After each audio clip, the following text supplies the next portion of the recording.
यही फार्मूला सब लोगों ने अपनाया। ये गायत्री महामंत्र के अंदर उत्पन्न जो पराध्वनि होती है, एक ध्वनि होता है, ये पराध्वनि है, हमारे अंदर के जितने परमाणु हो उसको कपाने की क्षमता रखती है।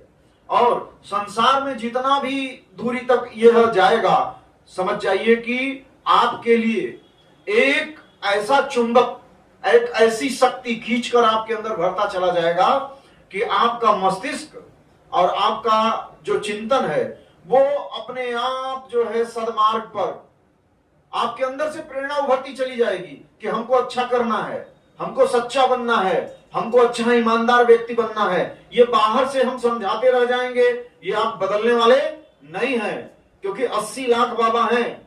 अगर 80 लाख बाबा के व्यक्तित्व में इतनी ताकत होती तो आज दुनिया में सतयुग आ चुका होता। समझ रहे हैं ना? पूज्य गुरुदेव ने लिखा है कि गिरी आज धर्म की साख, गिरी आज धर्म की साख, भीख मांगते 80 लाख।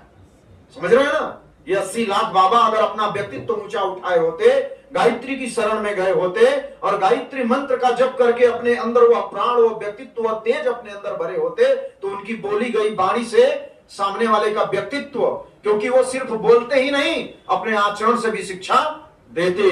100% में 1% वाणी अगर असर कर गई तो कर गई, क्योंकि बोलने वाले का वाणी का अगर उनका व्यक्तित्व ऊंचा नहीं है, उनका विचार उस स्तर का, चुंबक का नहीं है, तो उनकी गई बोली गई वाणी सिर्फ कान सुनेगा, उनका हृदय सुनने वाला नहीं है। इसलिए व्यक्तित्व को अगर परिष्कृत करना है तो साधनामय जीवन होना चाहिए हमारा। कैसा होना चाहिए? साधनामय जीवन होना चाहिए। और जब हम साधना के पथ पर उतरते हैं तो किसकी साधना करनी है? किसी और की साधना करने की आवश्यकता नहीं है। अगर मेरी बात ध्यान से समझिएगा, कोई भी व्यक्ति अगर आपके माला पहनाने से, अगरबत्ती दिखाने से, अगर मिठाई दिखाने से अनुचित काम करने के लिए तैयार हो जा रहा है, आपकी पात्रता नहीं है, उसके बाद भी वो काम करने के लिए तैयार हो रहा है, तो उसको हेय व्यक्ति कहा जाएगा।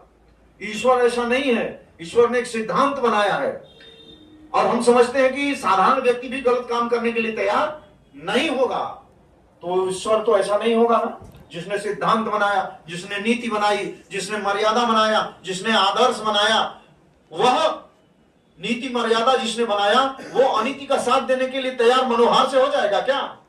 आपकी पूजा पत्री से हो जाएगा क्या? नहीं। वह कहता है कि तुम अपनी पात्रता विकसित करो, उसके अनुरूप तुम्हारे लिए हमने योग्यता के अनुरूप हमने व्यवस्था पहले से ही बना दी। तो हमको क्या विकसित करना है? पात्रता विकसित करनी है, मनोहार नहीं करना है। और पात्र